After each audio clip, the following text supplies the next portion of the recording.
Hello again, thank you for joining me for another video.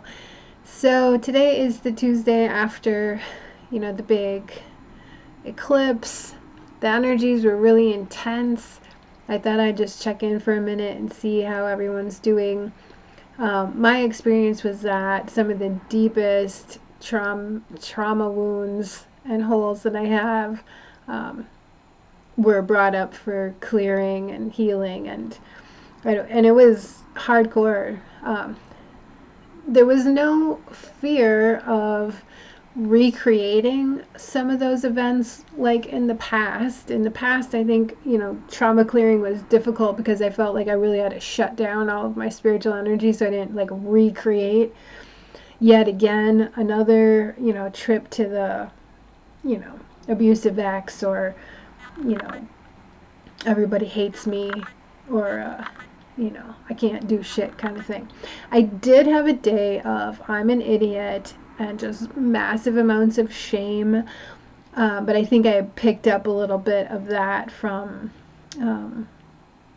being in a space where people were competitive, and so it was feeding into the trauma that I already carry. And yeah, so I just wanted to talk about that for a minute. So it's a it's not a independently experienced trauma. The trauma that showed up in me is a collective wound that most, if not all of us, have.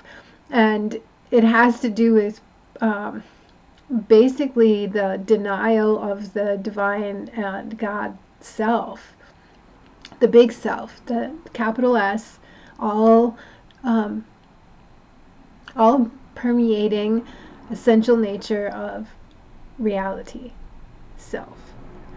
And as it is, expressed through me specifically, um, there's the strange aspect of the way that we interact with each other and have been interacting with each other, where we want to have the little self separated from the big self. And it's like a weird little trick of the mind that we play on each other, and it permeates so much of our culture and our relations and our history. For me, I don't know what it is for you, but for me, when I started talking about when I had a spiritual awakening, and it wasn't a small spiritual awakening, man. So many people want to tell you this is a spiritual awakening. That was just extra prana. You have to be really super special before you have a spiritual awakening. They'll put a lot of limiters on it. And that's part of the same damn wound that so many of us feel in one way or another. That separation wound, to be have created something and be conscious in that created thing, the little self.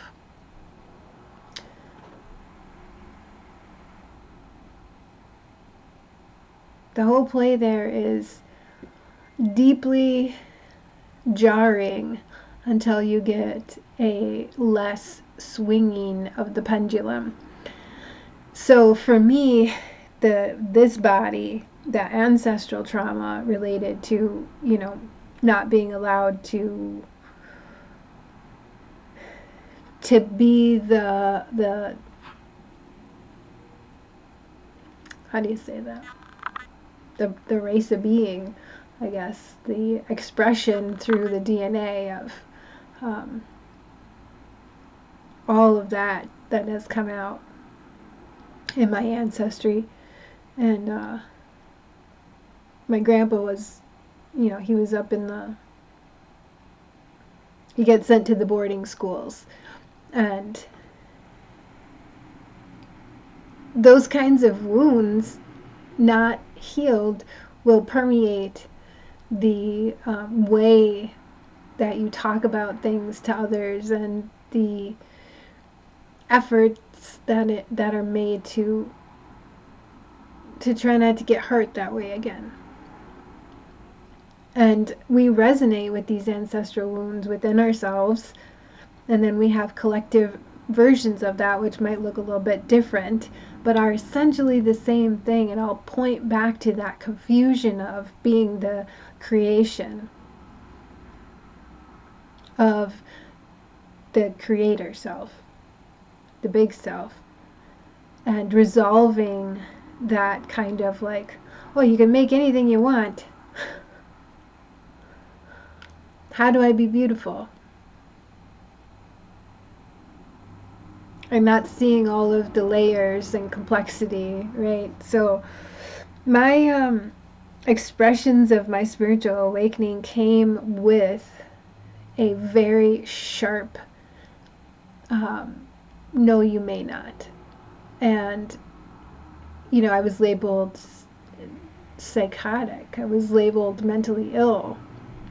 My ex-husband took my prayer journals into court to resolve a custody issue, and essentially won by virtue of, if anybody believes they're talking to God, then they are too crazy to raise their own flesh and blood. The absurdity of that is, well, you know, it demands a reckoning. And before the reckoning can happen, you have to make peace with it.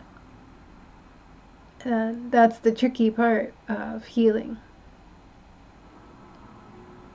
Because it can't be a vengeful thing. It has to be a reckoning thing. It has to be a made right, logical truthiness to it.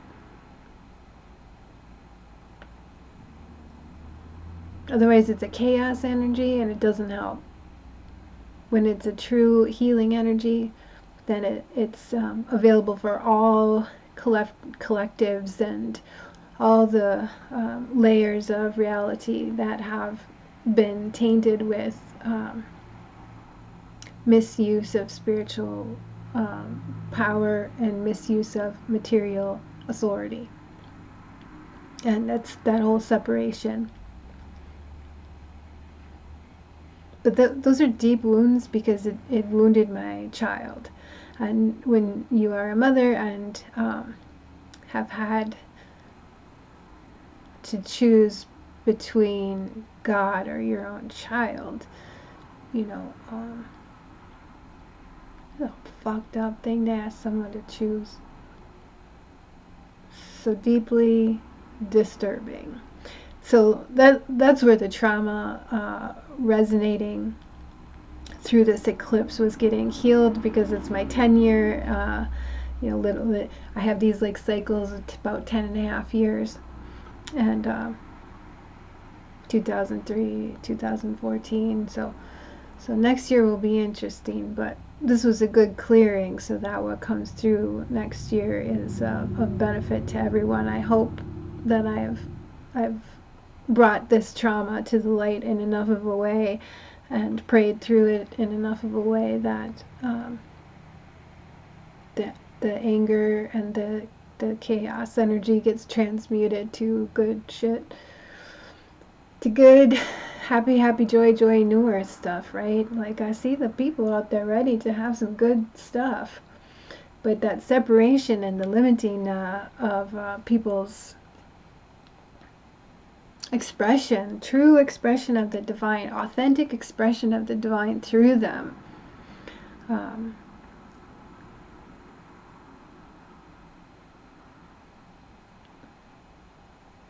it's required. It's required. It's like, you know, that the experience of Jesus in the wilderness with the devil, where, you know, if you put away your God qualities, I'll give you everything you want.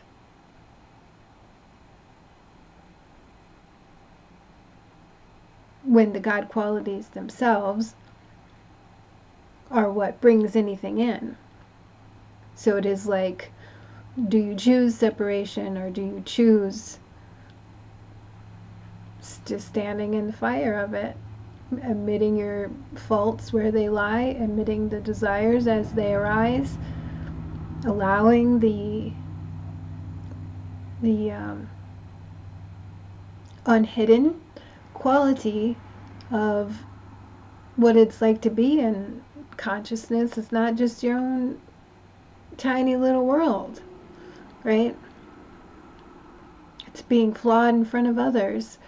It's being sad in front of others, being angry in front of others. Meanwhile, knowing you have the capability and connection to, holiness. It takes a little sitting in the space of it to reckon that you don't have to make these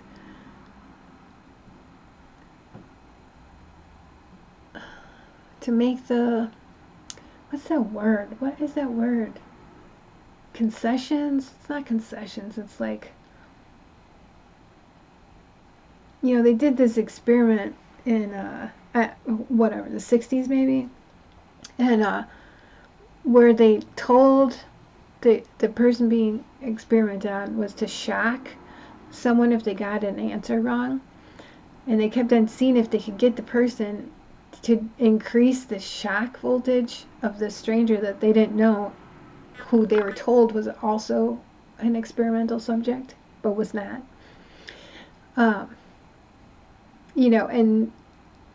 And in this like guise of the authoritative experiment, were they willing to hurt someone else?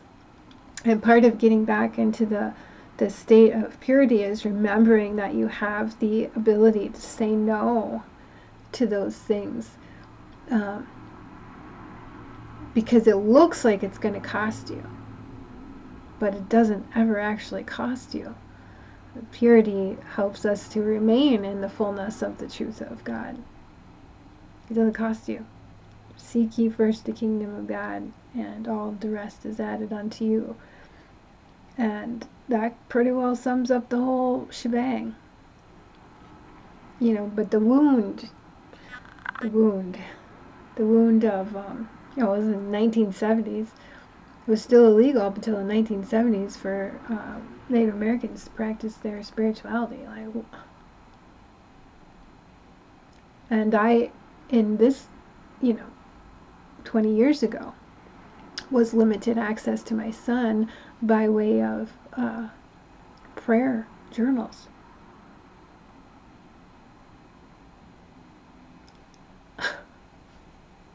This is ludicrous. So, bring on the light. I hope you cleared your traumas with this eclipse energy. That's what came up for me. I'm still kind of processing through it. I hope you're well. I hope this video finds you well. I hope that you can see the light and know that, grace is with us through it. Later.